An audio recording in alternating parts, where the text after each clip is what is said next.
Hello everyone, and welcome back to Agrarian Skies. I think I've got some progress. I didn't want to go that much further without taking you with me. So first things, we've got a second reactor running at full power constantly as well. I think my jetpack is on so I can show you. It's exactly the same as the one before, except I added 2 power taps because that way I can get all of the power out. The weird thing is, I can get all of the power out of the bottom reactor as well, which I shouldn't be able to using only one connection. Because the redstone energy conduit network, also second laser drill, as you can see in the background, and I've prettied up it a little bit, just, I don't know. But yeah, as I said, the redstone energy conduit network by itself can transport any amount of RF per tick that you like. There's no limit. But each connection should only be able to handle 10,000 per tick maximum. So the reactor produces more than 10,000. It's also doing the 11.6K. So one connection shouldn't be enough. But I haven't currently got it set up in such a way that you can tell this reactor will. This reactor is also annoying, because the controller is basically on the wrong side. So right now it's obviously full of stored up energy. There was some way to hide NEI, but I don't know how to, so let's just search for something that doesn't exist. That way it's not in the way. So as you can see, it's kind of generating and losing power. The energy buffer is basically staying full. But what I did earlier was, I just added a second, do I have conduits on me? I don't think so. But I basically added more conduits so that there were 2 connections going into the energy cell. And that actually worked out for some reason. So I was able to empty this reactor, which if I only have one connection, which can only take 10,000 maximum per tick, I should never be able to empty this reactor. It should always be filling up, and it didn't. Until, of course, the cell was full and I removed the conduits, and so now I would expect it to fill up, but kind of strange. Anyway, I have set up a very small initial ME network, and I have another component that I want to slot down now.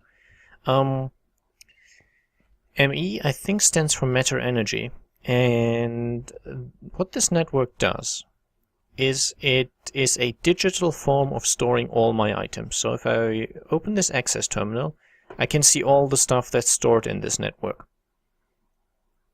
So the entire output from my 2 laser drills is being pumped into this network. And as you can see, I've got quite a lot of stuff assembled. Oh, finally. That's good. And I need 3 more ardite, and then I can do a quest. It's all the way up there. I've put 2 tesseracts, one on top of each of the laser drills, and so the items they produce are popped into this chest. It should technically work that you connect the import bus directly to this tesseract, and this import bus imports items into the network, so into the ME network. And it should work connecting it directly, but for some reason it didn't. I either connected it wrong, didn't set it up properly, or I don't quite know why, but it didn't work, so I had it output into this chest and then import via this import bus. And it's a precision import bus. The advantage is it's faster. I could have used a basic import bus, doesn't really make a difference. I think a normal one would have probably been fine for this, but I decided to go for the precision one, because if I expand this and additional items will get pumped into here, then maybe a standard one might not be enough anymore. Okay, I want to make sure this is all fairly clear. I also used some microblocks to slightly hide the cabling a little. I could probably add some sort of micro cover things above these as well. The problem is the ME cables don't work in conjunction with microblocks, so for these conduits it works just fine. I can put these hollow panels and such to make the cables go through. Doesn't work with the ME cables, even though they look smaller. I can't put a microblock here to make it nice, sadly. So we'll have to live with this kind of cabling running around everywhere. But then I don't mind this cabling. It's kind of subtle, and because it's small but transports a ton of stuff, it's kind of cool. So anyway, the entire stuff gets put into the network. Everything that these two laser drills produce. And that one's still set to the yellow focus crystals. That one has light blue, which increases the odds of getting diamond stuff. So diamond ores and nether diamond ores. And each diamond ore pulverizes into 2 diamonds, and the nether diamond ore gives me 4 diamonds each. So that's over a stack and a half already. And that's a -2, actually minus that one reactor which I already built off this these rewards. Now I've also set up the system so it's self-sufficient, self-sustaining. So whenever I get either a nether uranium ore or a yellowite ore, which I get quite a lot from this laser drill and a little bit from this as well. Whenever I get one of those, the system automatically exports these into this redstone, into this pulverizer. And the pulverizer is set up so that whatever it outputs gets put into this import bus, which gets sucked back into the system. And you shouldn't think of these like item ducts, so as long as they're connected to the system, they will take items from the system and put them back into the system. But it doesn't make sense to think of them as flowing through the cables.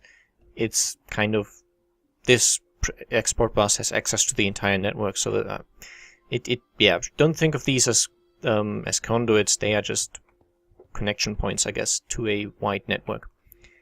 So the yellowite ore gives 2 yellorium dust, and the nether uranium ore gives 4 and has a chance of producing netherrack, I believe. We can actually check that. Nether uranium ore, yeah, 15% chance at netherrack. And this is far less common than the yellowite, because I think this needs a green or maybe lime focus crystal to be improved. So mostly I'm getting this yellowite. And after it's pulverized, it gets sent back into the system through this import bus. And then at the back of this redstone furnace, there's a export bus, which takes all the yellorium dust in the system and automatically inputs it in here. And this import bus then again pulls everything out and pulls it back into the system, which is how my my yellorium ingots are slowly going up. Obviously I've got 2 reactors running, so they are using some of it, but I'm still making a sort of net plus. And then also connected to the ME network are now the import, the access port, and well, the input and output access ports of the reactors. So the input ports have a precision export bus, which again exports yellorium, puts it in here. And notice how there's a stack of cyanide in here. That's because of that glitch. He's supposed to output all the waste material, which that cyanide is. He's supposed to output it in here, which is why there's also a precision import bus, which pulls out all the cyanide.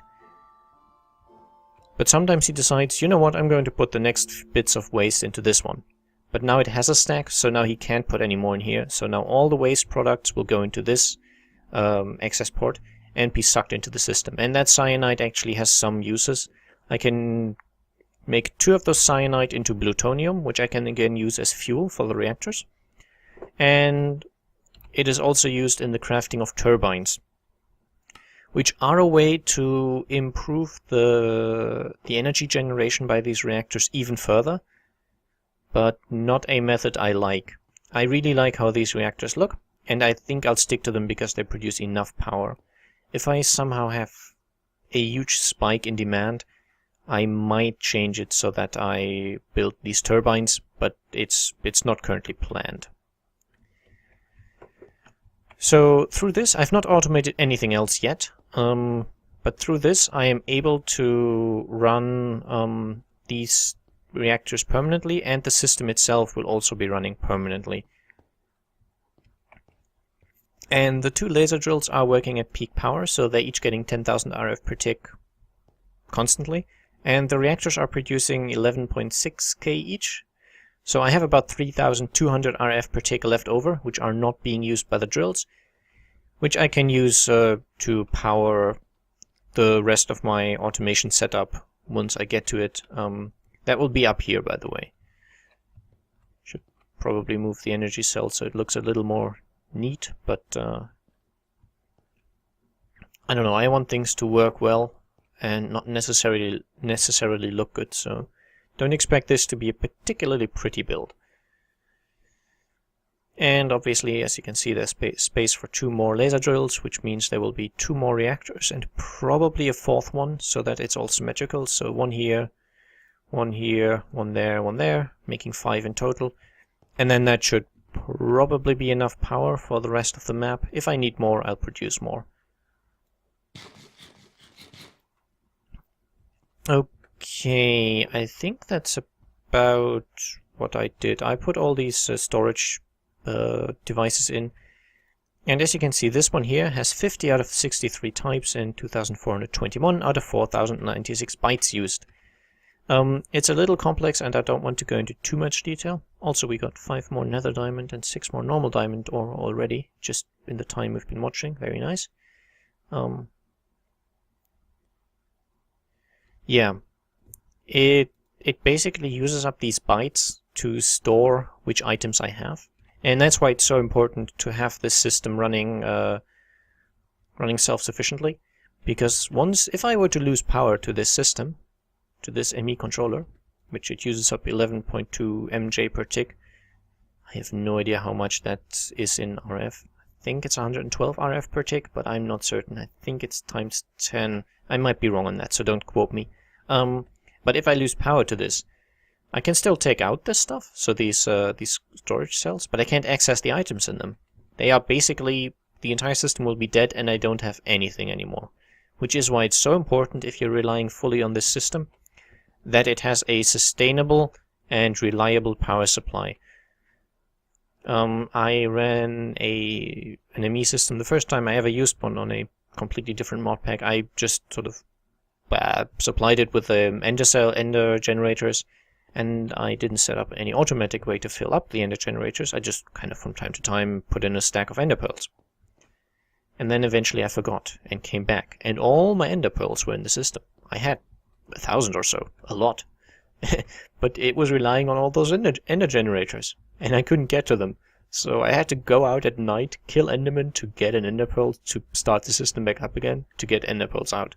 And since then I've always paid attention to having the system be with a lot of buffers on a reliable source of energy. So that's why there's a bunch of energy cells in between the systems to make sure that it's all separated from each other, and this energy cell will only get the power that is not being used by the ME system. So this tiny little ME system, which will be expanded a lot, only the power that it doesn't use gets sent further up. And the same will be with the next level here. Only the power that I don't use for automating, for example, the processing of these drops, only the power I don't use for that will be sent further up to the laser drills. And that way I can ensure that I have a lot of buffer energy, 50 million RF per cell. So if something goes wrong and I notice a drop of power or a problem, I have a lot of time until these things run out. And the laser drill will be basically the first to shut down, because that's technically the least important, with the ME system being the most important. Okay, I've been talking for a long time now. I actually have a bit of a crafting job ahead of me. I think right underneath this reactor is probably a good place to put what I'm about to build. Yeah, that should work. And that is the ME system, as you can tell already. It's designed to automate everything, and I've already done a lot of progress in that. And I will build more of the automation setup soon, but it actually supports a even more powerful system of automatically getting items. And for that I need to get back to my base, because I will need more quartz cutting knives. But these are the resources I need. And yes, that's a crazy amount of iron, which is why I waited quite a long time to have a ton of iron to actually start with this. Now let's make sure that the auto sieving setup, which is no longer really necessary, but let's just see. Okay, it's glitched out again. Way to fix it is just place down a conduit, remove it. An item duct, I mean. And that will sort of jiggle the system on and off, and now it works just fine, and all the stuff gets pulled out again. I still did not get an additional Ender Lily seed, by the way. So, still only 5 of them, but I don't really need those anymore. And soon I will, whoa, that was spamming F key. And soon the entire system will probably be, at least in this form, it'll be disabled. I will end up processing through all the leftover stuff that's here, and then I will transfer everything to my ME system. And I will still use an auto-sieving setup, but I believe I'll only be sieving sand and dust. And the sand just to get yellorium. I'm not even certain if I'll do that. I might. I'm pretty sure I'll go through sand to get the Certus quartz dust, because you need a lot of that for quite a few ME recipes, so I would like to have a steady income of that. And the sand, it depends on how my yellorium supply is going, how fast it's increasing. Now I'll need probably a few more of these quartz cutting knives, so I'm once again running around like a headless chicken. I have kind of planned what I want to show. Let's make 8 of those. I need 4 diamonds and 8 sticks. Oh, I got a fair amount of tree saplings from sieving, and I'll just show you very quickly how. Nope. If you double click, it highlights the item you're searching. So for example, if I'm looking for quartz and I've got a lot of chests and I don't know which one the quartz is in, then once I've double clicked this, any item that has quartz in its name will be highlighted by the system. Highlighted.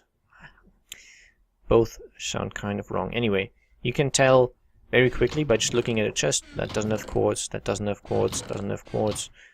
No, no, no. And here, ta-da, yes, lots of quartz. But what I'm looking for is topiary grass. And you craft that by putting 4 seeds around the dirt. And I made, I think, 2 stacks of that. And it can be used in a sieve as well, to give sakura saplings, maple, amaranth, tigerwood, willow, silver bell, and eucalyptus. And I've made most of these. I haven't done eucalyptus because I really hate it. And I'm thinking of using one of those as a wood for some details on my build. Maybe I'll use wood for some of those. The dark wood one is actually a nether tree. You get this from sieving through the soul sand. As is the ghost wood, and that one really doesn't look good. I mean, it's nice and light, which I quite like. I don't like the really dark wood, but it doesn't look nice, I think. And the same goes for... Didn't I have 3? The fuse wood. I think the fuse wood is a nether tree as well. And that's annoying because it explodes when you harvest it. It doesn't destroy blocks, it just deals damage, but still annoying. And these, by the way, these ores are for a quest. So I'm thinking of going for either this, or maybe this. And I know they don't look very different. This one here is a little lighter. I'll just put them down, actually. So this one here, I'm not sure, all this orangey brown doesn't work so well, but it's still kind of nice, so I'm thinking about this. And these 2 here are just a very light wood, which I just like the looks of it.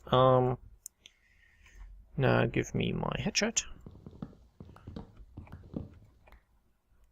I also made a Tinker's Construct lumber axe, and these can chop down an entire tree in one go. The disadvantage being that it's quite expensive. It requires a broad axe head, what's it? It's some kind of, I think it's called a large plate, a tough tool binding, and a tough tool rod. And if we just look at the casting ingots, the casts I made for those, they cost 8, 3, 3, and 8. So that's 22 materials in total. And I made the entire thing from manilium, so that was 11 cobalt and 11 ardite. Luckily, I have quite a lot of it now. See, 11 ardite, 27 manilium, 29 cobalt. And I'm getting a lot from my drills as well. So that wasn't really an issue, but the special tools, the battle axe, the cleaver, scythe isn't so bad, I think. But these special tools cost a lot of resources. So a normal pickaxe and a normal shovel, very cheap. These advanced versions up here, they're very expensive. Okay, now I wanted to just take these out, because after we built the laser drill, and I have a quest with unclaimed. Oh, that's just the zombie killing. From time to time, this just completes itself. I don't quite know why. For the hoarding, I think I have the raw ores, and that requires me to get a stack of nether iron ore, some nether redstone ore, nether copper ore. I could go into the nether and get them, but why on earth would I want to do that? That would be completely insane. And note that as a reward, I get the ender quarry, and I then have a choice between some stuff. I'll take a reward back eventually. But this ender quarry is a very nice system for getting a ton of dirt, because it works it's very lag friendly. It's chunk loading only the chunks it needs, and it's basically drilling down through the chunk. It'll produce a ton of netherrack for me, and it'll replace whichever block it mines out with a dirt block, again to reduce lag from lighting updates. And the huge advantage of those, similar to the endothermic pump, I believe that replaces any block of lava it mines out or it harvests with a stone block. So they don't confuse the engine with a lot of lighting updates, which I believe that was done to reduce the amount of lag. So you don't have large holes in the ground, which, because of the lighting engine, apparently are really, really lag intense. But as I said, this one replaces whatever it mines with a block of dirt. And there's a quest later on where you need a ton of dirt. And there's certain tools which make harvesting lots of dirt very easy. So you just put this down in the nether, let it run for a while. You will have gigantic amounts of dirt, and then you just go and harvest them. And if you're doing it right, it's fairly safe, even though you're in the nether. And then it gives you tons of dirt. So that's a good reward. But anyway, let's manual submit. The only thing I don't have yet is the 8 ardite ore. But those will come in eventually, and then I'll have that quest finished. And we'll look at the rest of these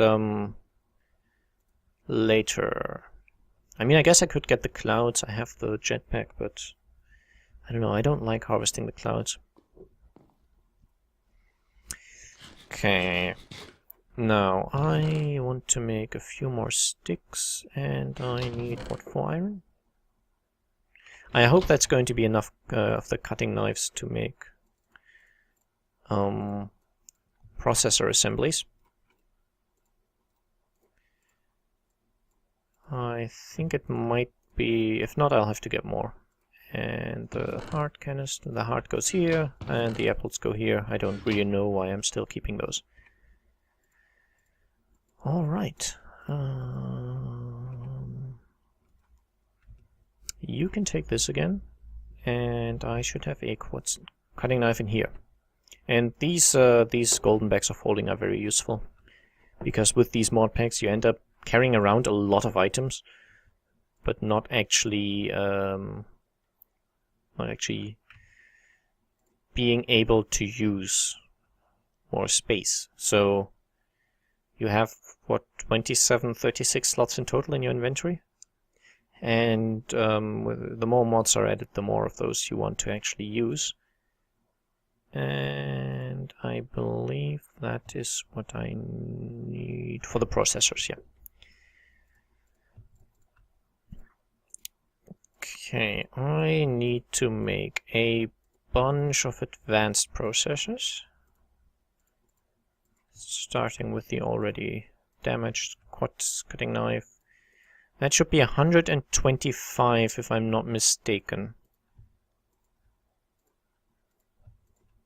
And that's 125, yes. Okay. And then 5 basic ones? Let me just make sure how many basic ones I actually need. No, actually I still have the gold blocks in here, and I need the entire silicon to be turned into to basic processors.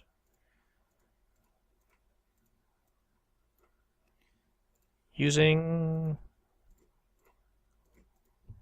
all of my cutting... no, not quite all of my cutting knives. Okay, almost though. And now these just need to be smelted down. So you take this, I'll take out the plastic, put you in. What I'm building is an autocrafting setup, so I wanted to show at least much of that progress on camera. The iron, I need a lot of all of this and probably a large amount of this.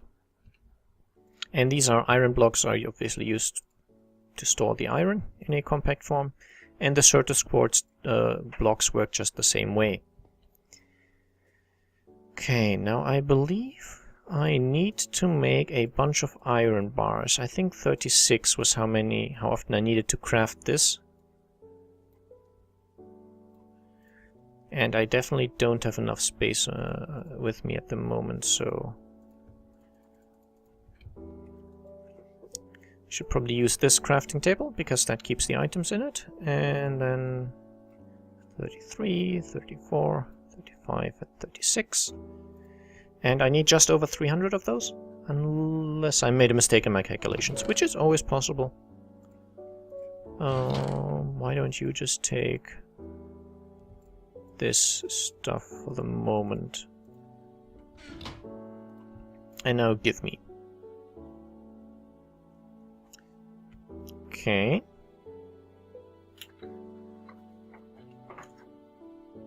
Sorry about that. And I need these to make heat vents, which I think requires a bunch more iron as well. So I'll turn those around as well. And then I believe for the heat vent you did this and this and this. I might be wrong about what I put in the center. Yeah. So let's look for it. There we go, that's the heat vent. I need an ME cable in the center, okay. That's not too bad, except I used the wrong crafting table again. Give me that. But I have enough ME cables, so that's good. Don't need this right now, so...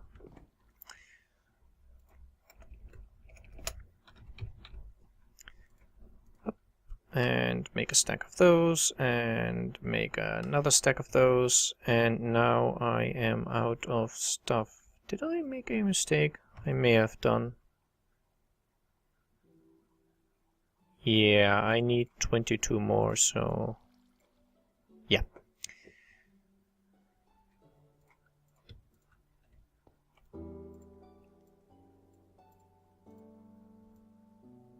Okay, and one more craft, and that should be... yeah, okay. I know I made the correct amount of ME cables, unless I needed them for something else. Don't think so, don't think so. I need 150 of these, and I only have 128 so far, so I need 22 more. Okay, that definitely looks good. You go this way, and I will have 8 left over, which, yeah, okay. Just didn't make enough of these right off the bat, but I think my calculations were correct. Now, I don't need you anymore. And I might just need some of this stuff here. How are my processors doing? Okay, almost finished. Good. Okay, so that's the heat vents. I need... I also need these ME assembler containment walls, and I need 68 of those. So that's what I need all my gold for, and what I need a bunch of iron for, and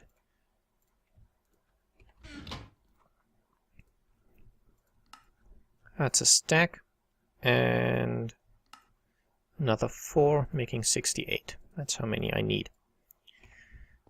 I'm not terribly organized, I'm sorry.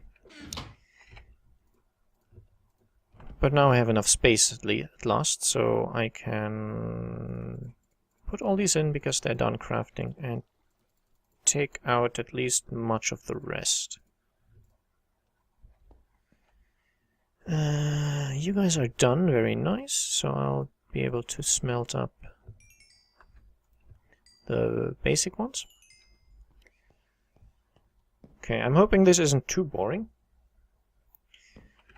but people wanted to... I've seen the complaint on another LP that I've been watching where he would skip a lot of this stuff, and I've seen the complaint from people that don't skip so much, we don't know what's going on, meh. So I need the basic processors, or at least 20 of them, to make these conversion matrices. So let me actually make the space to carry them. You give me those, and you give me those, and that's 20, which is how much I need for just for this step. What am I missing? Oh, I don't have the fluix dust, okay. Fine then, fluix dust as well, and now I should be able to just shift-click this in and make 20 conversion matrices. And I need these for pattern providers. And these are where I will be... I need the rest of the basic processors for this. So, gimme. That's where I'll be storing the recipes that this thing will make. And we'll get to how to build the multi-block structure in just a moment. Firstly, 10 of these storage cells, and now I have everything I need. Not quite, I need to make the crafting benches. Crafting tables. Okay, and that's that. And I can take out the iron, and I put more iron in here. Now the final thing I need are actually 115 of these crafting CPUs. And what am I missing? Oh, iron, okay, that makes sense. I didn't deblockify it yet. And that's 115. Ta-da! And this is all I need for this entire multi-block structure, which is going to be, it's huge. You don't need to make it that big. You can make it 3 by 3 by 3. I'm making it 7 by 7 by 7. It's going to be a huge chunk of stuff just sitting around here.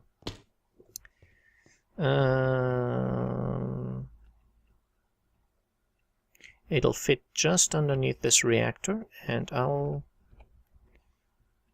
start building it here. So I need these fences to be gone.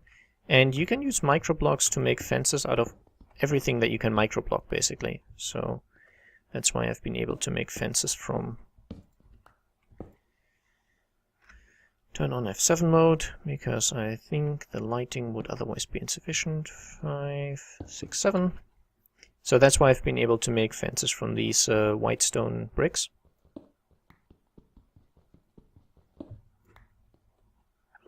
Which otherwise you can't turn those into fences. Okay. Jetpack engine is on. And don't care about the lighting on this block yet, because it'll become multi-blocked quite soon, so... Did I actually... Oh, I need to put one more down. I was wondering for a moment if I'd miscalculated, and no, do I want it one over? Probably don't, do I? Can I break this with a pickaxe? I can, okay. The key to quickly remove these with a crescent hammer is shift while right clicking. Unfortunately, that would also be the key to to descend while flying. So okay, hoping I didn't lose any, otherwise I'll have to recraft some.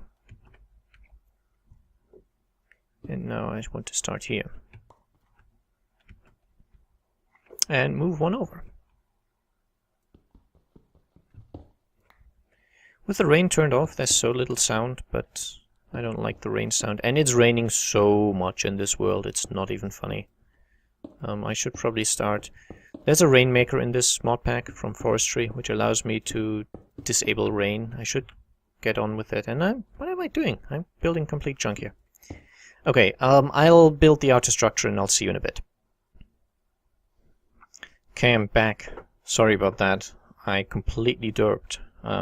But this is how you build it. The outer ring structure, the outer frame basically, just like with the reactor, has to be made from these containment walls.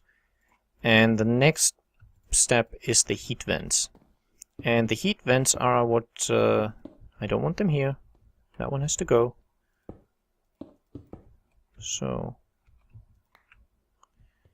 the heat vents are what make up the entire wall of this. There's no special blocks to, not like the power tabs or the controllers or anything like that with the big reactors. You just build the entire outer walls, or inner walls rather, with these heat vents. Because this thing will end up producing heat, apparently. Not that you have any sort of in-game effect of that, you just need to build this from heat vents. And this is where I do need to put down torches, because stuff could spawn there, even once it goes multi-block. Not so much inside, because you can't leave any hollow bits inside. The insides have to be completely filled up. And if I've done the calculations correctly, which I'm hoping I have, I should need just about the amount of heat vents I've actually crafted.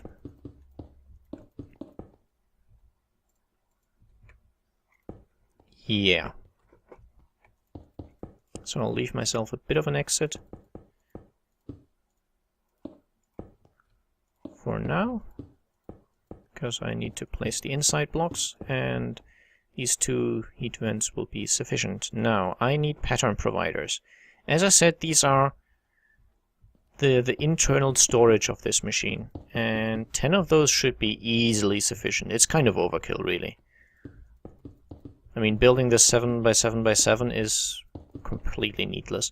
And the crafting CPUs make it so that the items I automatically craft using this thing, they will be faster. So more CPUs equal more speed. And again, 115 of those is complete overkill. But I don't believe this actually in any way produces lag. It's just it just counts how many it has, and then it speeds up the process, so it's not like these do any real calculations. And I can't click on the pattern providers because they are actually storage devices. As you can see, they have an inventory. I need to fill this in. Lardy-lardy-lar, lardy-lardy-lar. And perfect. I accidentally threw one of those over into the void when I was building it, so I had to remake it, but ta-da! It's now become a molecular assembler chamber, and it has 10 pages in it. That's because of the 10 pattern providers I put into it. Now I need to build 2 more things to make this, well actually I only need to build 1 more thing to make it work. Firstly I need some ME cabling to connect it. And whenever I connect a new structure, the network kind of reboots. And you can all go in here. And wow, almost a stack of nether diamond ore. That's almost 4 stacks of diamonds. Sorry. So that's probably already enough diamonds to make 2 more of these big reactors. Which I might do for next episode. Finish the next 2 laser drills. Have them drill down as well. Finish the next reactor. I think I may need another of the laser drills going for yellowite, but maybe I don't have to go 6 laser foci, maybe 3 will be enough. because the only thing I need the Allorium for, and 972 already, so it's gone up again. But I only need it to fuel my reactors, really, and to build more reactors. Okay, I will be right back. I'm back. I made the additional 2 things I need to make this thing work. The first thing is an ME pattern encoder. This device. You've seen all the crafting recipes for this thing because I crafted most of them on camera. And this thing here is quite easy. Conversion matrix, iron, and a crafting table. It has to be a vanilla crafting table. I don't know why. I made one from the maple wood, and that didn't work, so make it from oak. And this doesn't have to be connected to the network. It's not a powered device. It just works by itself. And now I don't really have many recipes I can make with just these things that I have here. So I'm going to I'll take out 1 diamond and you'll see what for. And these blank patterns are what's required to actually encode recipes. So you make these from glass, glowstone, quartz, and iron. And then you put them in here and you give it a recipe. Now the first way to do this is by just putting in the items into this crafting grid. This doesn't actually do any crafting, so I don't craft anything with this setup. But this way I can, for example, tell it that 9 diamonds make a diamond block, and then I encode it. And now this recipe is encoded here. Now if I made a mistake and this pattern is wrong and I don't want it, I shift right click to empty it. And that's kind of neat. Let me just remove this, and I can use a second method of encoding patterns. Because let's say I don't have all the ingredients on me to make something, but I still want to give the diamond block recipe to my machine. Then I just click on it in the NEI, and then I shift left click, just like if I wanted to craft it in a crafting grid, and then it automatically puts the ingredients in here and the result in here, even if I didn't have them. You can see I only have 1 diamond, I don't even have 9. So then I encode it. I take it with me, put it into the assembler chamber, and it replaces the icon of the encoded pattern with the icon of the item that's being crafted. And then, as you can see in here, it now has the craft option for the block of diamond. So I also added, by the way, a crafting monitor, which is kind of used in conjunction with this system. And then I tell it, I click on it, I don't have any diamond blocks on here, and I tell it, make me one. And he makes one. And I lost 9 diamonds and got a diamond block instead. And now I'll turn that back. Now this isn't enough to make a lot of diamond blocks, so let's say, oh, I want 10 of those. I don't have enough diamonds, I can only make 9. If I now go into the crafting monitor, he is trying to craft this 1 diamond block that's left over, and he's telling me he needs 7 more diamonds. And I can shift click to cancel it. And I don't really need the diamond blocks. This was just an example to show you how it works. And so this is a really, really nice way to automate crafting of items. And this works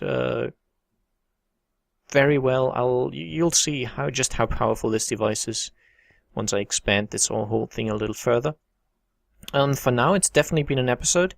For next time, I'll be setting up the automation for most of these ores. So I guess be prepared for that. Down here I will probably put down a wall of actually have those prepared.